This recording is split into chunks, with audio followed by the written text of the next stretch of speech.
Now I'm going to do something a little bit new for you today. I have gotten a fair number of requests for saltwater flies, and although I am not a saltwater fly fisherman, not yet anyway, I'm going to tie one up for you today. Hello everybody, welcome back. I'm Matt, thanks for stopping by. So to find my first saltwater fly to tie, I was flipping through Klaus Meyer's favorite flies, over 300 patterns in here and 100 of them are saltwater. I found one in here I kind of liked. It was called the Black Death. Now I did some research online and there are a lot of ways you can tie this tarpon fly. So I'm not going to tie it exactly how Klaus Meyer has it in his book here. So what you're about to see, I guess I would just call it a generic tarpon pattern based loosely on the Black Death. But I think it's a pretty cool looking pattern, but don't shy away from this if you're not a saltwater fly fisherman. If you target any of the big warm water species, the pike, muskies, or even the big bass, something like this may be tied in a little bit smaller size. I'm sure it'll work for you just fine. Now I am tying this on a pretty beefy hook, a size 1/0, but if you were going to tie this for some bass or pike or something, I'd probably take it down to a size 2 or 4 maybe. Now the pattern's not that hard to tie. It does take a little while if you use the stick-on eyes and then the UV resin over the head like you're about to see me do. But if you skip that step and just painted the eyes on, the fly would probably be about 5 minutes quicker. But still, pretty fun tie. I think you're gonna like it. Let's give it a shot. So there's one in the vise, a fairly generic tarpon fly pattern based loosely on the Black Death. And I want to point out that this guy can be tied in any number of colors. This is a natural with some black and grizzly for the tail. And here's a pretty crazy orange one with some orange and black hackle fibers and then orange rabbit zonker strip. Now this is a pretty big hook. This is a 1/0, it's a mustad circle hook, 2 extra heavy, 1 extra long. Courtesy Bob, thank you for these hooks, Bob. But if you're wondering just how big is a 1/0 hook, compare that to the size 16 humpy we tied last time. This guy in here, this is a pretty big looking fly. So again, 1/0 hook right here. Let's get this one in here. And of course I'm going to use some big thread. This is a 210 denier in black. I'm going to start it about halfway and just lay a base down to where I'm going to catch in my tail.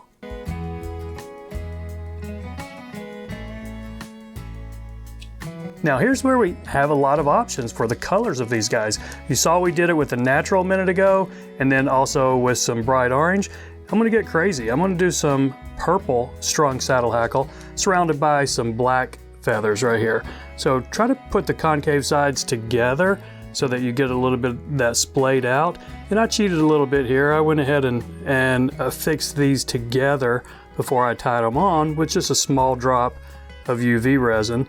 So let's get this caught in a couple of tight wraps right there on top. And I'm going to take several more wraps going back just to really get that locked in right there. And watch the point of your hook. Even with this thick thread, you can shred your thread pretty quickly if you nick it on that hook. So let's go ahead and take care of that. And I'm going to put some flash in this. I would say this is optional, but most of the recipes I saw did use it. So I'm going to take 4 strands of this stuff right here, and I'll catch it in about the midpoint on the far side. Let's get my thread back a little bit. Okay, and these fibers I've got are long enough that I can just use 4 and flip it over and then, you know, have 4 on each side. So, okay, let's get that caught in. And are those 4 on the far side of the hook? Yeah, pretty close. Now let's catch this one in on my side right here.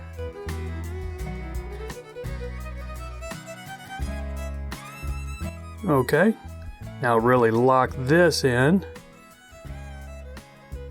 I'm going to take my thread back up because the next thing I want to catch in is this zonker strip. You might need to trim these. You don't want them longer than the feathers, but I think we're fine right there. So I'm going to do this one with the black. This is a black zonker strip right here. And I'm going to catch it in with the leather side up. Not all the way up, because we do leave a good bit of the front of this fly pretty much unfinished.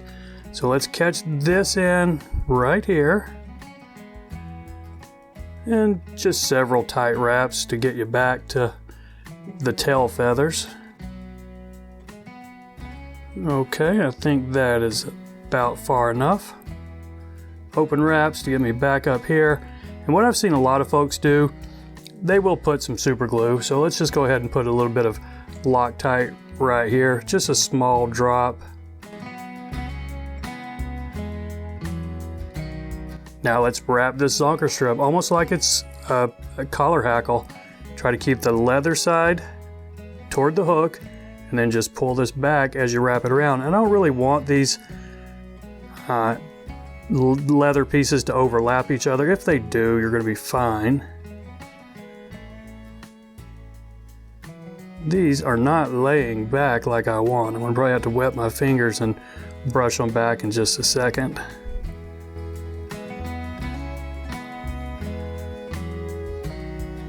Okay, after you get it up the front, let's go ahead and catch this off with a couple of tight wraps right here.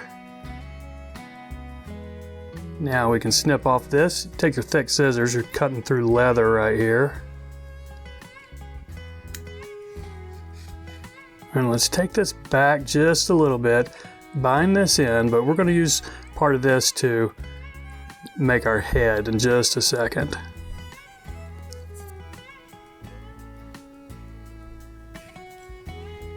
So let's try and brush this, just see if we can get them laying back. I licked my fingers and I laid it back right there a little bit. Don't necessarily want them that flat, but I think we're going to be fine. So next, we're going to build a big head right back here, probably from where we are right there to just a little bit forward of where the thread is. We can go ahead actually and lay a flat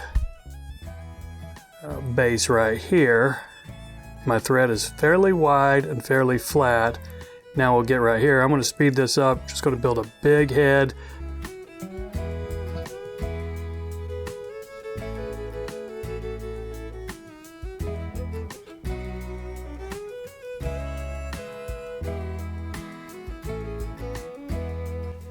Okay, that should be a big enough head. Let's do a whip finish up front.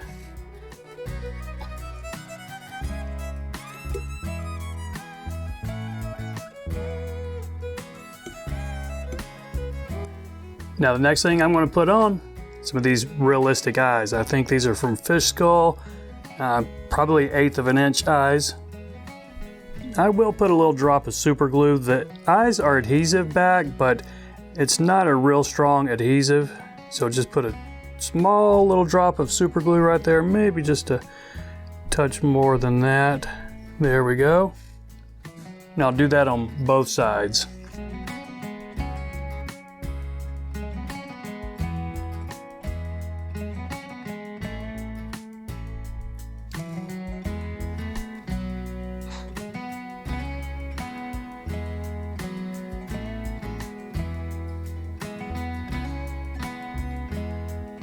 Now it probably wouldn't be a bad idea to do that with tweezers. I didn't, and you see I struggle with it just a little bit there. But go ahead and let that dry for about 20 seconds or so. Now let's put some UV resin on it. And this will probably take you a couple of applications. What I've been having to do, I'll put a big drop on top, and then maybe it'll, go around it a little bit.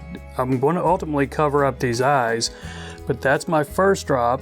Then I'll harden this, and then I'll do the same thing on the bottom, and then probably one more application.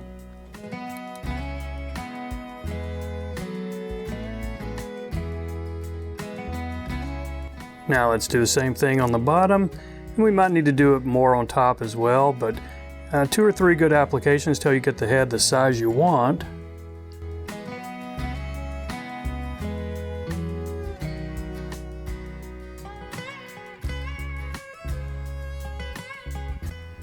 Then I'll use my really thin UV resin just to coat the rest of these thread wraps up front. So you can see it took 3 or 4 applications, I guess, to get all this thread covered and the size of the head we wanted.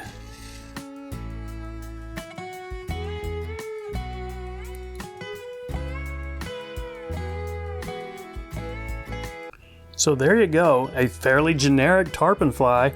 It's not really a hard pattern. It does take a little while, certainly building up that head with several coats of UV resin, but it's a pretty fun tie, and you know, any saltwater fisherman I think out there targeting tarpon could have a good day with this thing. So that's it, everybody. I hope you enjoyed it. Y'all take care, and we'll see you next time.